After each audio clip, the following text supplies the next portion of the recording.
말씀을 갈라디아서 3장 19절부터 22절까지만 되겠습니다.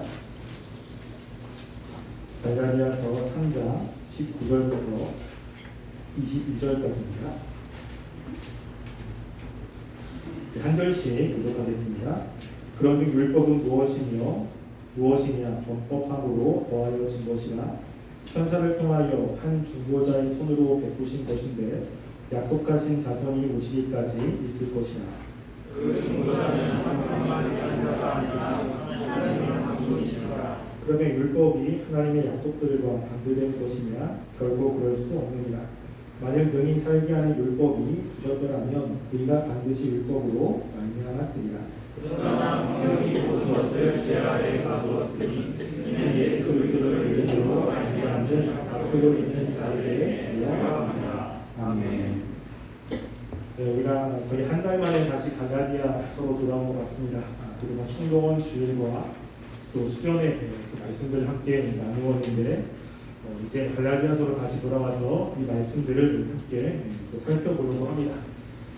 여러분들이 그동안 충동원 주일과 수련의 주제인 광야의 말씀을 듣고 갈라디아 말씀을 들으려고 할 때 딱딱하다는 느낌을 많이 받을 수 있습니다. 왜냐하면 광야나 또 우리의 모임의 중요성 이런 것들은 삶과 밀접한 관계가 있기 때문에 그런 말씀들을 들으면 은혜도 많이 되고 그리고 무엇인가 결단도 되고 좀 그렇습니다. 근데 지금 갈라디아서 지금 앞에 있는 말씀들은 좀 교리적인 내용들이 있습니다. 논리적인 것들을 많이 설명을 하기 때문에 어떻게 보면 우리의 삶과 좀 동떨어진 것 같기도 하고 그리고 마음에 와닿는 것이 적을 수도 있습니다. 그런데 우리가 이런 말씀을 살피는 것은 너무너무나 중요합니다. 왜냐하면 우리가 어떤 운동이나 아니면 악기를 배울 때 기초는 굉장히 중요하죠. 저도 드럼을 조금 칩니다. 피아노도 코드만 칩니다. 기타도 치고 다 합니다. 그런데 저는 기초부터 배우지 않았어요. 그래서 제가 하고 싶은 것만 칩니다. 그러다 보면 나중에 조금 어려운 거 못 치는 거죠. 그냥 제 마음대로 혼자서 찬양할 정도만 칩니다. 근데 기초가 탄탄하면 조금 더 높은 수준으로 올라갈 때 그 기초를 기반으로 조금 더 다양한 스킬들을 배울 수 있죠. 운동도 마찬가지입니다. 저 탁구도 조금 하고 나머지 좀 하거든요. 그런데 어느 순간까지 올라가고 그 이상을 제가 넘어갈 수가 없어요. 왜냐하면 가라로 배워서 폼도 엄청 하고 다 그렇습니다. 그래서 정식으로 배운 사람을 절대 이길 수가 없습니다. 우리 신앙생활도 그런 게 있어요. 그래서 우리가 하나님의 진리의 말씀들을 체계적으로 조금 어렵고 딱딱하지만 이런 것들을 잘 정립하면 그 정립한 것을 기준으로 해서 우리의 삶에 적용하기가 조금 수월합니다. 그런데 우리가 하나님의 말씀의 진리를 정립하지 않고 그냥 지금 어려운 것만 해결하기 위해서 말씀들을 듣고 그리고 지금 당장 와닿는 것만 우리가 듣는다면 우리가 힘들고 어려운 그 순간에 하나님의 말씀을 붙들기가 어려울 때가 참 많이 있습니다. 그래서 사도 바울도 이 갈라디아서에서도 그렇고 이 서신서에서 앞부분에 교리를 굉장히 많이 이야기를 해요. 그 부분은 굉장히 좀 딱딱합니다. 그렇지만 그 부분이 분명해져야 그 나머지의 것들, 나머지 어떻게 살아야 될지가 명확해지기 때문에 이거를 굉장히 중요하게 여기는 것입니다. 지금 우리 살펴보는 갈라디아서도 그렇습니다. 이제 갈라디아서 5장부터 이제 적용 그리고 어떻게 살지에 대해서 이야기를 하고 있거든요. 근데 앞에 것들이 잘 정립이 되면 이제 뒤에 말씀들이 이해가 됩니다. 왜냐하면 뒤에 우리가 이제 자유에 대해서 이야기하고 성령의 사역 같은 거 이야기를 하는데 앞에 있는 내용을 그대로 많이 가지고 와요. 앞에 있는 말씀들을 다 안다고 하는 전제하에서 말씀을 하고 있기 때문에 그렇습니다. 그래서 우리가 오늘 말씀을 잘 들었으면 좋겠습니다. 제가 왜 이렇게 장황하게 얘기하면 좀 딱딱할 수 있어가지고 수련회 때 또 이게 그 전에 좀 말씀 뭔가 또 와닿는데 왜 없지? 혹시 이러시는 분이 있을 것 같아서 미리 이야기를 합니다. 자, 오늘 사도 바울이 지금 여기서 이야기를 하는 것은 뭐냐면요, 율법의 기능에 대해서 이야기를 해요. 우리가 한 달 전에 들었던 말씀들을 한번 이렇게 기억을 더듬으셔서 보시면 이 앞에 말씀까지는 사도 바울이 약속에 대해서 많이 이야기를 했습니다. 그래서 하나님께서 우리에게 주신 약속이 굉장히 중요하다. 그 약속을 믿는 믿음으로 우리가 의롭게 되는 것이다. 우리가 하나님의 의를 얻는 것은 율법으로 되는 것이 아니다. 특별히 할례로 되는 것이 아니라는 것입니다. 이거를 계속 어필을 많이 했어요. 그러면 유대인들의 입장에서 의문점이 뭐냐면 분명히 구약에는 율법을 가지고 많이 생활을 했거든요. 할례 굉장히 중요했고 약속 그 율법을 지키며 살아가는 것을 굉장히 중요하게 여겼고 또 하나님이 선지자를 통해서 말씀하는 것도 바로 하나님의 그 율법을 지키라는 이야기가 굉장히 많습니다. 그러면 의문이 뭐냐면 그렇게 구약에 하나님이 주신 그 율법이 그러면 어떤 의미가 있느냐? 약속이 그렇게 중요하고 믿음이 그렇게 중요하다면 그 구약에 주었던 그 하나님의 율법은 과연 어떠한 의미가 있느냐? 이런 질문이 생길 수밖에 없습니다. 그래서 사도 바울은 하나님께서 주신 그 율법이 왜 필요했는지, 그 율법의 기능은 어디까지인지, 율법을 주신 목적이 무엇인지를 지금 19절부터 이야기를 하고 있는 것입니다. 그래서 19절에 질문으로 시작하죠. 19절 보시면 그런즉 율법은 무엇이냐라고 질문합니다. 지금까지 계속 약속에 대해서 이야기를 했어요. 약속 중요하다, 믿음 중요하다 쭉 이야기하는데 그러면 이제 새로운 단락이 시작합니다. 하나님이 주신 그 율법은 과연 어떤 것인 줄 아느냐? 라고 이야기하면서 하나님이 주신 그 율법의 기능과 목적이 무엇인지를 이제 다시 이야기를 하고 있는 것입니다. 그러면서 이 율법을 주신 목적, 기원을 네 가지로 정의를 해요. 네 가지로. 19절 말씀에 보면 네 가지가 나옵니다. 그 첫 번째는 뭐냐면요. 범법함으로 더하여진 것이다 라는 것이고요. 두 번째는 뭐냐면 그 약속하신 그 예수님께서 오시기까지 일정 기간 동안에만 주신 것이다. 그리고 세 번째는 이 율법은 천사를 통해서 주신 것이고, 그리고 네 번째는 중보자의 손을 통해서 주신 것이다 라고 이야기하면서 이 율법의 기능, 그 한계를 이야기를 합니다. 가장 먼저 이 율법에 대해서 주신 것들은 범법함으로 더하여지신 것이다 라고 하는 거예요.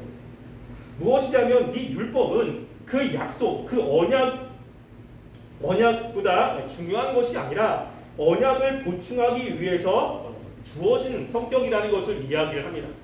그래서 언약의 대지품이 아니라 하나님이 주신 그 언약을 무엇인가 보충하기 위한 그 기능으로서 율법을 주신 것입니다. 근데 그게 뭐냐면 범법함으로라고 하는 거예요. 이 범법함으로라고 하는 것이 학자들이 굉장히 어려워하는 그러한 내용입니다. 과연 이 범법함으로가 어떤 뜻이냐? 라는 것이죠. 그런데 이것에 대해서 존 칼빈이라는 사람이 이렇게 정의를 내렸어요. 율법은 사람들에게 그들의 죄를 드러낼 필요로 인해 더해졌다라고 이야기합니다. 그러니까 율법을 주신 이유는 뭐냐면 사람들이 자신 안에 있는 죄가 있다는 것을 율법을 통해서 드러나게 하시기 위한 거예요. 이게. 그러니까 인간에게는 그 죄성이 있잖아요. 근데 하나님이 하지 마라 이거 해라라고 하는 것들을 율법으로 주신 겁니다. 근데 내가 살아서 봤더니 말씀을 봤더니 내 안에 말씀대로 살지 못하는 내 모습을 발견하게 되는 거예요. 나는 열심히 산다고 했는데 하나님의 율법의 기준으로 보니까 내가 하나님 말씀대로 사는 것이 부족하거나 아니면 잘못된 삶을 살고 있는 것이 말씀대로 살려고 애를 썼는데 안 되는 자신을 발견하게 되는 것입니다.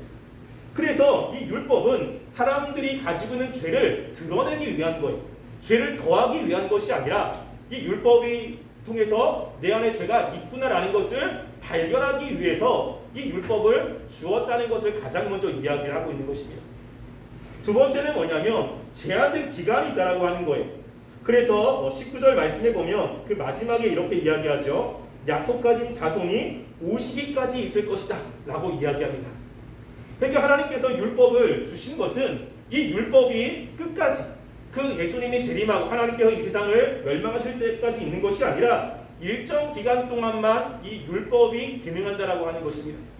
그래서 그게 어디냐면 약속하신 자손이 오시기까지 누구죠? 예수 그리스도께서 오시기까지만 이 율법이 활동을 하고 그 이후로는 이제 믿음으로 하나님과 관계를 맺는다는 것을 이야기를 하고 있습니다. 자, 그 당시에 유대교에서 그 랍비들이 이 율법에 대해서 여러 가지 고민들과 또 논쟁들이 있었던 것 같아요. 그 당시에 랍비들이 가지고 있었던 율법에 대한 생각이 이런 것입니다. 이 율법이 영원한 효력을 지니는가? 아니면 메시아 시대가 오면 종말을 맺는 것인가? 라는 것에 대한 의견이 있다고 그래요. 그러니까 하나님이 주신 그 율법이 끝까지 계속할 것이냐? 아니면 하나님이 약속하신 메시아가 올 때까지만 이 율법이 기능하고 메시아 이후로는 이 율법의 기능이 끝나느냐라고 하는 것에 대해서 유대 랍비들 사이에서도 논쟁이 분분했다고 해요. 그래서 어떤 랍비는 율법은 영원까지 간다 라고 주장하는 사람이 있고, 어떤 사람은 아니다, 이 율법은 메시아가 오기 전까지만 그 기능을 하고 그 이후에는 이제 메시아를 믿음으로 메시아가 역할을 할 것이다 라는 입장이 있었다고 합니다. 근데 바울은 첫 번째 입장일까요? 두 번째 입장일까요? 두 번째 입장입니다. 그 율법의 제한성을 이야기를 하고 있는 것입니다. 그 율법은 예수님이 오시기까지만 역할을 하는 그런 기능이다. 그러니까 예수님 메시아가 오면 이 율법의 기능은 끝나는 것이다 라고 이야기를 하죠. 그러니까 율법의 마침은 사랑이다 라고 로마서에서 이야기하지 않습니까? 또 세 번째는 뭐냐면요, 이 율법은 천사를 통해서 주어졌다는 것입니다. 율법은 모세의 오경을 이야기를 하고 있어요. 근데 우리가 출애굽기에 보면 그 하나님께서 율법을 주셨을 때 천사를 통해서 율법의 말씀을 주셨다는 기록을 여러분들이 본 적이 있습니까? 성경을 이렇게 보면 출애굽에 천사를 통해서 하나님이 모세에게 율법을 주었다는 내용이 성경에 기록되어 있지 않아요. 근데 지금 바울은 뭐라고 하냐면 천사를 통해서 율법을 주었다고 이야기를 합니다. 그 이유는 무엇이냐면요, 특별히 이제 신명기 34장 2절 말씀과 관련이 있습니다. 우리 그 말씀을 찾아볼까요? 신명기 34장 2절 말씀. 여기에 보면 이제 모세가 이 율법을 받는 내용에 대해서 이제 기록을 하고 있습니다. 신명기 33장 2절 말씀. 함께 읽어보겠습니다. 33장 2절 읽겠습니다. 시작. 그가 이르시되 여호와께서 시내 산에서 오시고 세 산에서 일어나시고 바란 산에서 비추시고 1만 성도 가운데 강림하셨고 그의 오른손에는 그들을 위해 번쩍이는 돌이 있도다. 아멘. 여기 보면 이 말씀을 근거로 해서 천사를 통해서 주어졌다고 이야기를 합니다. 근데 우리가 2절 말씀에 보면 천사라고 하는 단어가 없죠. 천사라는 단어가 여기에 들어있지 않아요. 근데 왜 이것을 천사라고 번역을 했냐면, 지금 이제 구약은 히브리어로 기록되어 있지 않았습니까? 근데 히브리어를 헬라어로 번역한 그 번역본이 70인역이에요. 근데 71역에 뭐라고 되어 있냐면, 여기 나와 있는 1만 성도 가운데 라고 하는 그것을 뭐라고 하냐면, 수많은 거룩한 자들이, 수많은 천사들이 그와 함께 있고 라고 번역을 했어요. 그래서 71역으로 번역할 때 여기 있는 것을 이제 수많은 천사들과 함께라는 것으로 번역을 했고, 지금 사도 바울은 그 70인역을 보면서 천사들을 통해서 주어졌다라는 이야기를 하고 있습니다. 근데 이게 신약 성경에도 이야기가 되어져 있어요. 그래서 신약 성경이 어디에 있냐면 우리가 말씀 좀 찾아볼까요? 자, 먼저 사도행전 7장 53절이에요.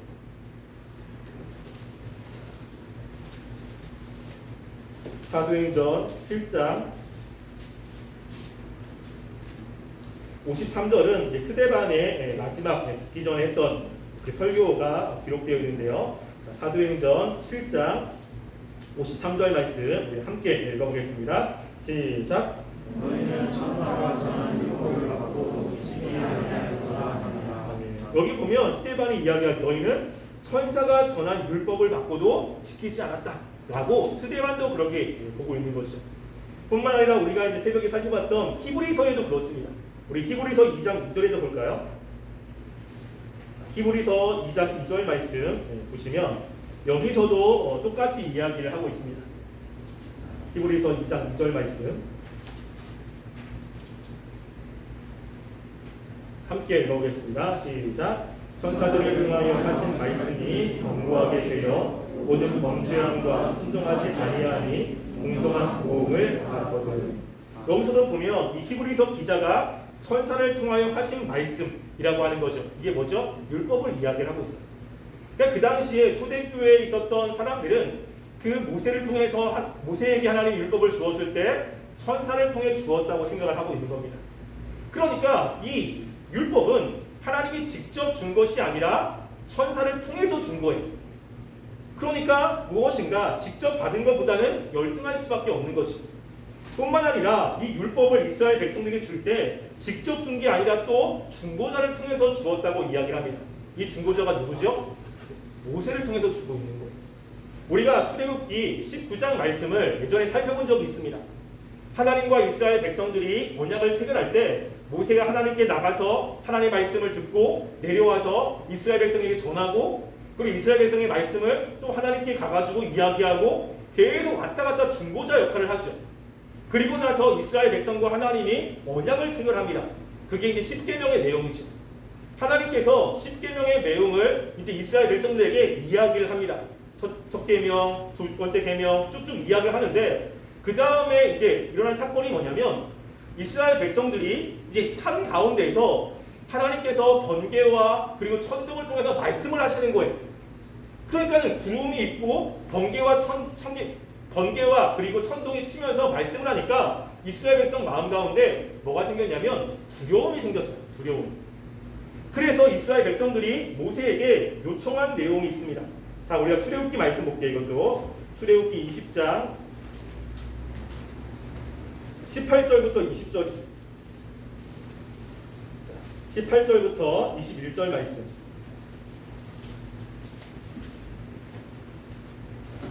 우리 한 절씩 교독하겠습니다. 출애굽기 20장 18절부터 21절. 뭇 백성이 우레와 번개와 나팔 소리와 산의 연기를 본지라 그들이 볼 때에 떨며 멀리 서서 우리에게 말씀하소서 우리가 들으리이다. 하나님이 우리에게 말씀하시지 않게 하소서 우리가 죽어나가리이다. 모세가 백성에게 이르되 두려워하지 말라. 하나님이 임하심은 너희를 시험하고 너희로 경외하여 범죄하지 않게 하려 하심이니라. 백성은 멀리 서 있고 모세는 하나님이 계신 생각으로 가까이 가니라. 아멘.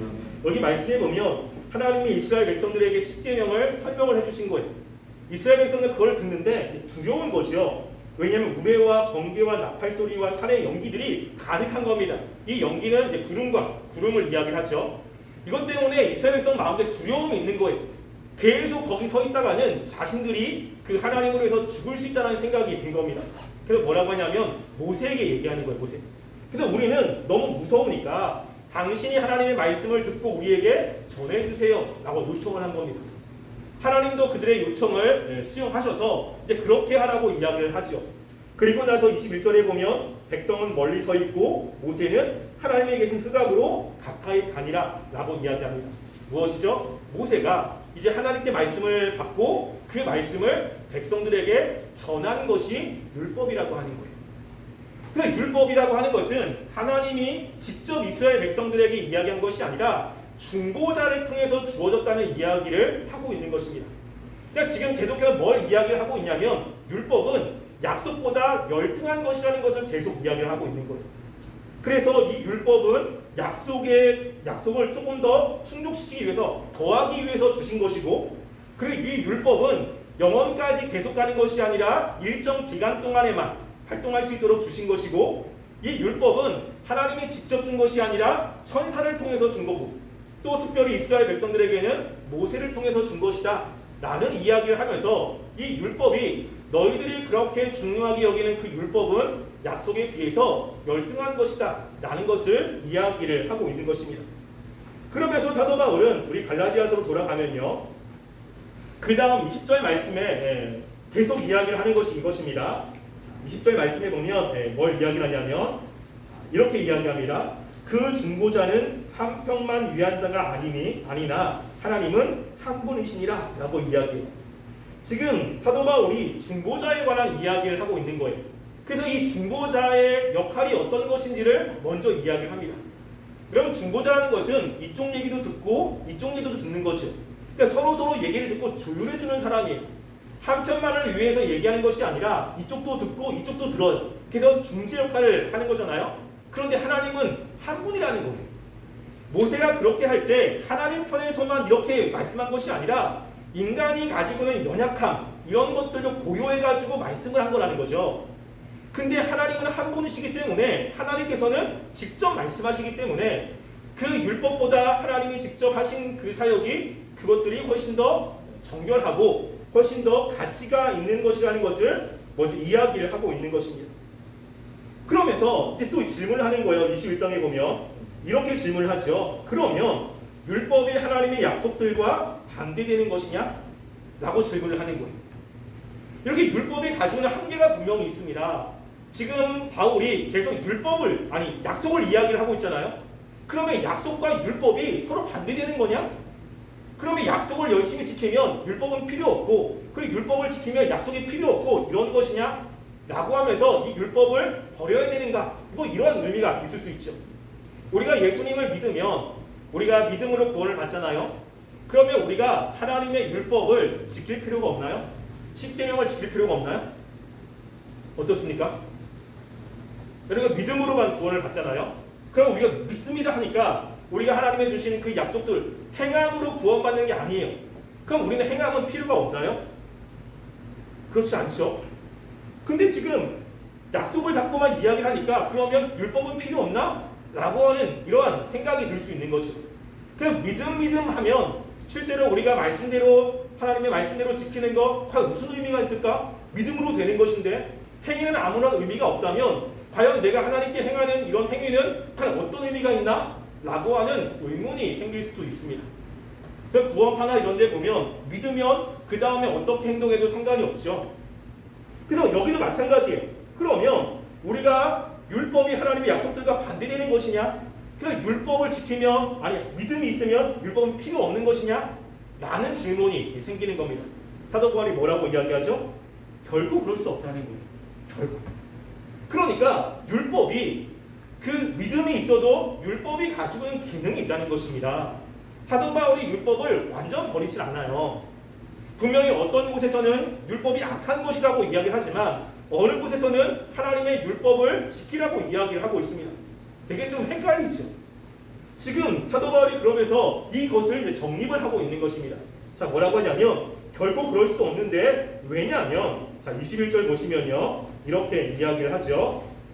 만일 능히 살게 하는 율법을 주셨더라면 의가 반드시 율법으로 말미암았느니라 라고 이야기합니다.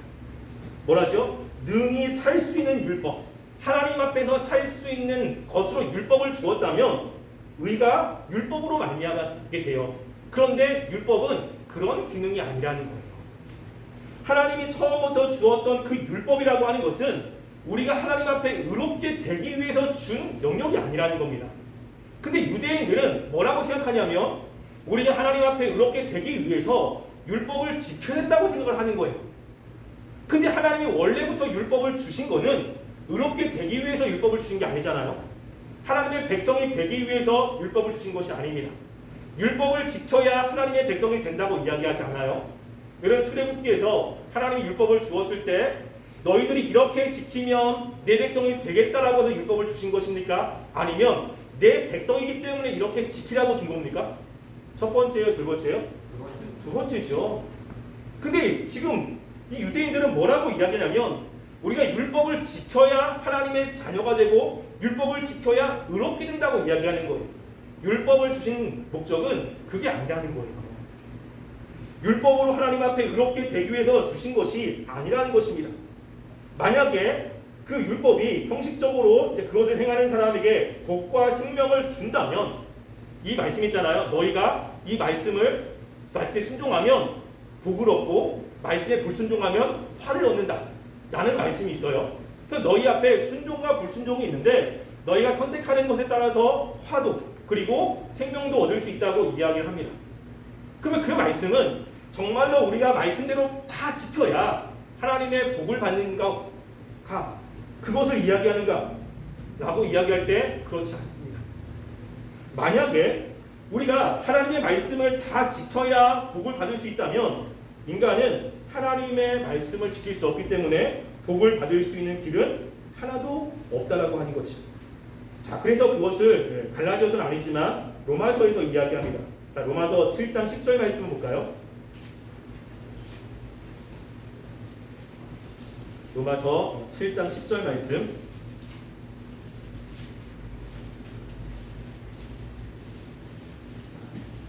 로마서 7장 10절 함께 읽어보겠습니다. 읽겠습니다. 시작. 생명에 이르게 할 그 계명이 내게 대하여 도겨 사망에 이르게 하는 것이 되었도다. 네. 여기 보면 생명에 이르게 할 그 계명이 실제로 하나님의 그 계명을 다 지키면 생명을 이뤄요. 이렇게 될 수 있어요. 그래서 그대로만 다 지키면 하나님 앞에 온전하게 설 수 있습니다. 그렇게 보면 어떻게 생명을 주시기 위한 율법일 수 있죠. 그런데 인간은 그 말씀을 다 지키기가 불가능하다는 게 문제인 거예요. 이게 그 말씀대로 지키면 이렇게 될 수 있어요. 그 말씀대로 다 지키면 하나님의 복을 받을 수 있습니다. 그런데 인간이 가능하냐라고 하는 거죠. 이론적으로는 가능합니다. 지키면 되지. 근데 실제 인간이 가지고 있는 그 능력, 그 죄성, 인간의 한계 이런 것을 가지고 있는 인간이 하나님의 말씀을 100% 지킬 수 있습니까? 없습니까? 불가능하다는 거예요. 그러면 율법에 나와 있는 대로 말씀을 100% 지키면 복을 받고 말씀을 지키지 못하면 화를 얻는다라고 했을 때 인간이 서 있는 길은 복을 받는 길입니까? 화를 받는 길입니까? 화를 받는 길일 수밖에 없는 거예요.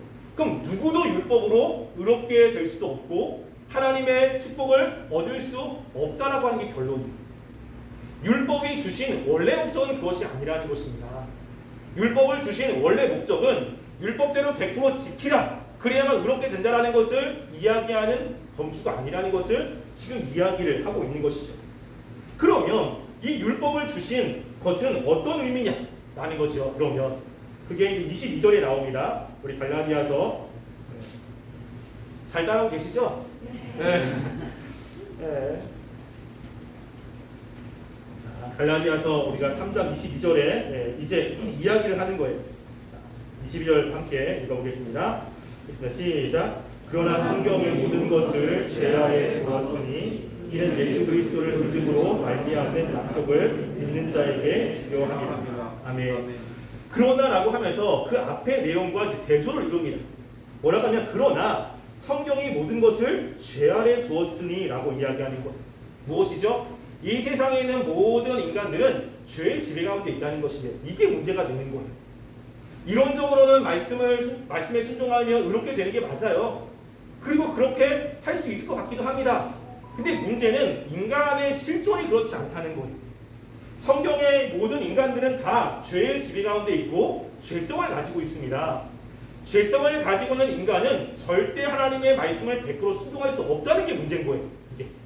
그러니까 자꾸만 율법을 이야기하고 말씀을 지켜야 복을 받는다고 이야기를 한다면 어떻게 보면 그것이 이론적으로는 맞을 수 있지만 실제 그렇게 하나님의 복을 받을 수 있는 인간은 이 세상에 존재하지 않습니다. 그렇기 때문에 무엇을 주냐면 이는 예수 그리스도를 믿음으로 말미암는 약속을 믿는 자에게 주려 하심이라 라고 하는 거예요.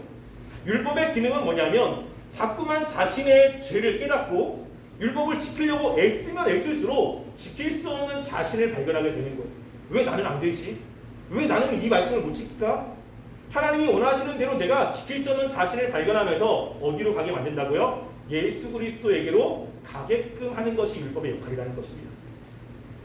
여러분들이 말씀을 지키려고 노력하면 말씀을 안 지키는 사람들은 안 지키려고 하는 게 안 지켜본 사람들은 말씀 내가 하면 되지 뭐. 내가 말씀대로 살면 되지 뭐. 이런 생각을 가질 수도 있어요. 제가 예전에 그랬거든요. 하면 되지. 말씀대로 지키면 되지. 그런데 정말로 하나님의 말씀대로 살려고 애를 써본 사람은 공통적으로 느끼는 게 뭐냐면요. 나는 그 말씀을 지킬 수가 없어요. 아무리 결단하고 아무리 다짐하고 아무리 애를 쓰고 노력해도요. 율법을 지킬 수 없는 내 모습이 발견되는 거예요. 그러면서 자꾸만 한계를 느끼는 거예요. 왜 나는 안 되지? 다른 사람은 잘 지킬 수 있는 것 같은데 왜 나는 안 되지? 왜 나는 못 지키지? 왜 자꾸만 실패하지? 여러분 이런 생각 혹시 해본 적 있습니까? 저 되게 많거든요. 안 돼요, 잘. 정말 예배도 하나님이 원하시는 대로 지키려고 애를 써도 그 1시간이라는 예배에 하나님이 원하시는 대로 마음을 온전히 집중해가지고 드려서 예배드리는 케이스가 부끄럽지만 저는 한 번도 없어요. 딴 생각도 했다가 졸기도 했다가 한 번도 없다고요. 그러니까 알아요. 예배를 어떻게 드려야 되는지. 근데 제 안에 있는 죄성이 안 된다고요. 그러면 자꾸만 한계를 느끼는 왜 나는 안 되지? 여러분 그럴 때 더 열심히 해야지. 더 열심히 해가지고 하나님의 마음에 들게 해야지. 여러분 그러면 우리는 절대 할 수 없어서 멸망할 수밖에 없습니다. 한계를 느낄 때마다 어디로 간다고요? 예수 그리스도로 가는 거예요. 우리는 갈 수 없지만 예수 그리스도를 의지해서 하나님께 나아가는 것입니다. 하나님이 나를 직접 보면 하나님의 은혜를 받을 수밖에 없는 사람이지만 내가 그럼에도 불구하고 하나님께 나가 은혜를 간구하고 은혜를 받을 수 있는 것은 내 행위가 아니라 예수 그리스도의 그 보혈, 예수님의 그 공로로 인해서 주님께 나아간다는 것을 인식하게 만드는 것입니다. 이게 율법의 기능이라는 것입니다. 그래서 우리가 자꾸만 말씀대로 살아야지 물론 해야 돼요. 근데 그럴 때 느끼는 것은 여러분들은 좌절밖에 없을 것입니다. 그럼 왜 나는 안 되지? 야, 내가 말씀대로 못 살았는데 하나님께 기도할 자격이 있나? 내가 그렇게 하나님 말씀대로 못 살았는데 내가 주님께 나가가지고 은혜를 받을 자격이 있나? 그럼 자격이 없어요. 근데 그때 이제 마귀는 뭐라고 하냐면요, 그래 넌 자격이 없으니까 기도하지 마. 야, 네가 하나님 앞에 그렇게 사는데 어떻게 기도할 수 있니? 야, 네가 만약에 다른 사람이 너한테 그랬다면 그렇게 살고 나서 도와달라고 하면 도와줄 수 있니? 자꾸만 우리의 양심에 이 죄책감을 그리고 찔림을 갖게 만든다고요. 여러분, 근데 그런 마음을 일순간에 해결할 수 있는 것이 뭐냐면 복음이에요. 우리는 어차피 안 되는데 예수님의 보혈로, 예수님이 우리를 대신해서 돌아가심으로, 그 예수님을 믿음으로 하나님께 나아가는 것입니다. 그렇기 때문에 우리에게 희망이 있는 것이에요. 지금 바울이 그 이야기를 하고 있는 것입니다. 율법의 기능은, 원래부터 율법을 주신 그 목적은 우리를 의롭게 만들기 위해서 주신 것이 아니라 율법을 통해서 우리의 한계를 경험하고 우리는 절대 하나님의 말씀대로 지킬 수 없다는 것을 깨닫게 하시면서 하나님이 약속하신 그 약속을 바라보고 그것을 믿음으로 나가게 하는 것이 율법의 기능이라는 것을 지금 이야기를 하고 있는 것입니다. 그래서 우리가 이 율법의 잣대를 가지고 사람들을 평가하면 안 돼요. 왜? 어차피 못 지킨다고요. 어차피 우리는 하나님이 요구하시는 대로 지킬 수 없는 사람들입니다. 그렇기 때문에 우리가 말씀대로 살지 못하는 사람들, 또 죄악된 사람들을 보면서 정죄할 수 없는 이유는 그들과 우리와 하나님 보시기에는 별 차이가 없어요. 별 차이가. 그냥 거기서 거깁니다. 여러분, 우리가 이 밑에서 땅에서 보면 건물이 높고 낮은 있잖아요. 근데 비행기를 타고 쭉 올라가서 위에서 보면 다 고만고만해요. 우리가 볼 때는 누가 조금 잘났고 누가 조금 못났고 누가 조금 열심히 하고 누가 조금 열심히 덜하고 이게 있지만 하나님의 그 높은 기준에서 보면요, 거기서 거기에요. 별 차이가 없다고요. 따라서 우리가 지체들을 바라보며 그 할 때 우리가 무엇인가를 했냐 안 했냐 가지고 지체들을 정죄하면 안 되고요. 모두가 그 사람이든 나든 우리가 하나님께 은혜를 받고 하나님께 나아갈 수 있는 이유는 우리의 행위나 어떤 것이 아니라 철저하게 예수 그리스도의 복음, 예수 그리스도의 십자가의 공로, 그 믿음으로 나간다는 것을 우리가 생각하셔야 돼요. 그렇기 때문에 우리가 다른 사람을 정죄하거나 이럴 때 조심하셔야 돼요. 왜냐하면 그 정죄의 모든 기준은요, 복음이 아니라 율법이기 때문에 그렇습니다. 자꾸 행위를 가지고 정죄를 한다고. 대신 우리가 복음을 가지고 있다면 우리가 그런 사람들을 위해서 기도해 주는 것이 필요하고요. 그런 사람들이 주님께 다가갈 수 있도록 우리가 할 수 있는 역할, 격려해 주고 끌어주는 것이 필요하다라고 하는 것입니다. 율법은 우리를 하나님 앞에 의롭게 만들기 위해서 준 적이 없습니다. 그렇기 때문에 여러분들이 하나님께 나아갈 때 하나님 나 이렇게 잘했죠? 상 주세요. 이런 생각 가지시면 안 되고요. 우리가 주께 나갈 수 있는 유일한 근거, 그리고 유일한 길은 예수 그리스도밖에 없다는 것을 기억하셔서 그 예수님의 은혜로 여러분들이 하나님과 바른 관계 속에 그 하나님의 은혜 가운데 거하기를 간절히 소원합니다. 기도하겠습니다. 우리 이 시간에 함께 기도했으면 좋겠습니다. 하나님이 우리에게 율법을 주신 것은 율법을 지킴으로 의롭게